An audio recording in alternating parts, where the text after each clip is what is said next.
Bienvenue dans CPTS Bray-Brel, le podcast qui vous informe sur la santé et l'actualité médicale de notre territoire. Aujourd'hui, nous avons le plaisir de recevoir le Dr Boisdin, médecin généraliste, et le Dr Gauthier, cardiologue. Cette rencontre est l'occasion de vous présenter le Dr Gauthier, récemment installé à Neufchâtel-en-Bray. Pourquoi a-t-elle choisi notre région? Quels services propose-t-elle aux patients? Vous allez tout découvrir dans cet épisode.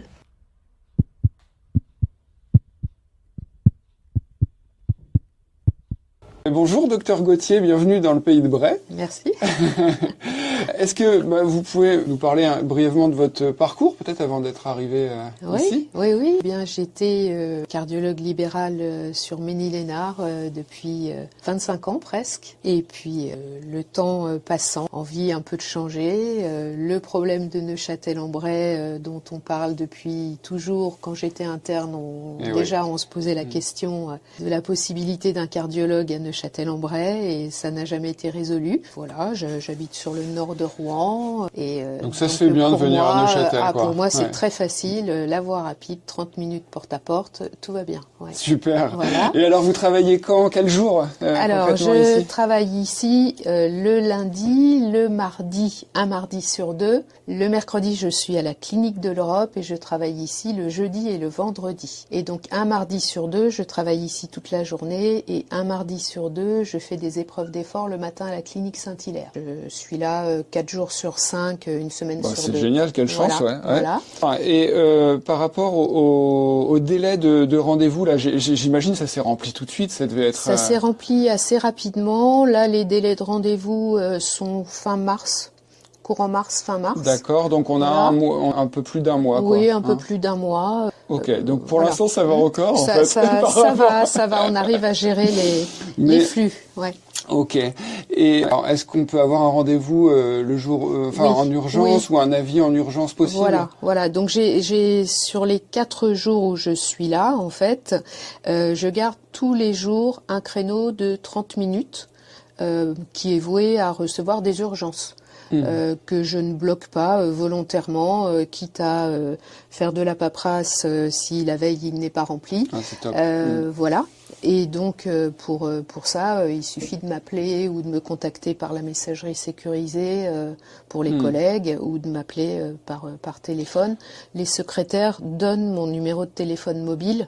Alors mes confrères. Comment là on vous parlera des méthodes qu'on utilise aussi dans la CPTS de type téléexpertise, mais en tout cas là il y a un secrétariat, un télésecrétariat ou c'est des rendez-vous en ligne, comment ça se passe? Pas de rendez-vous en ligne et volontairement uniquement un secrétariat téléphonique où les secrétaires imposent un courrier du médecin traitant pour les patients qui prennent rendez-vous, où les généralistes peuvent me contacter, c'est-à-dire qu'elles prennent le numéro de téléphone et je les rappelle dans la demi-heure, dès que j'ai fini ma consultation, puisque moi j'ai des alertes sur mon téléphone quand elles m'écrivent. Et sinon pour les patients, je demande obligatoirement un courrier du médecin traitant, je demande aux patients de ne pas être suivis par un autre cardiologue, c'est-à-dire que je refuse les patients qui ont déjà été vus 3 ou 4 fois sur Rouen, parce qu'en fait, sauf si leur médecin généraliste considère qu'ils sont trop âgés ou qu'ils ont des difficultés pour se mobiliser. Mais en fait, c'est le médecin traitant qui décide. En gros, Donc je ne prends pas les patients qui viennent de leur propre chef, parce qu'en fait, il y a trop de demandes. Donc on ne peut pas en plus se tromper d'objectifs et d'objectifs. Non, puis c'est une réponse locale. Vous êtes. Et moi, je prends préférentiellement les gens aux alentours. Et alors, lorsqu'il y a besoin d'aller faire des épreuves d'effort ou d'aller plus loin dans les investigations, comment ça se passe? Vous bossez avec le CHU, la Saint-Hilaire? Alors, pour les épreuves d'effort, ça je les fais moi-même, soit sur Saint-Hilaire, soit sur la Clinique de l'Europe. Et après, pour les investigations plus invasives, c'est soit la Clinique Saint-Hilaire, soit le CHU. Donc en fait, je demande aux gens.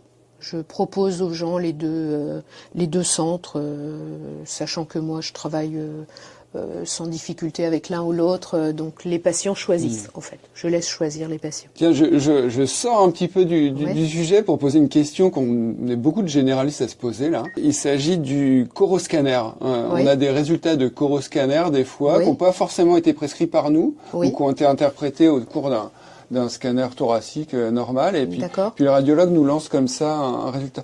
Qu'est-ce qu'on en fait en fait ? Alors, en fait, le coroscanner, dans son compte-rendu, il y a un score.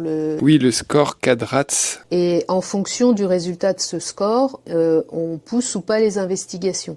Donc, les indications, elles sont là. Elles sont dans le score qui est calculé à la fin du coroscanner. Donc, on peut se fier à ce score. Oui, on peut se fier à ce score. Si on est à 0, 1, il faut traiter les facteurs de risque, surveiller le patient, voilà.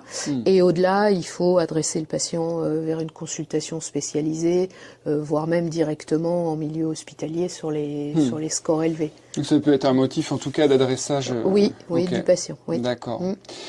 Après ces premières semaines là d'exercice à Neufchâtel, dans le pays, comment ça va ? Ça se passe bien ? Ça se passe très bien. Vous restez avec nous ? Oui, je reste là. Un grand merci pour ce temps d'échange et puis avec plaisir. Une belle carrière à Neufchâtel. Merci beaucoup. Je suis ravie d'être là.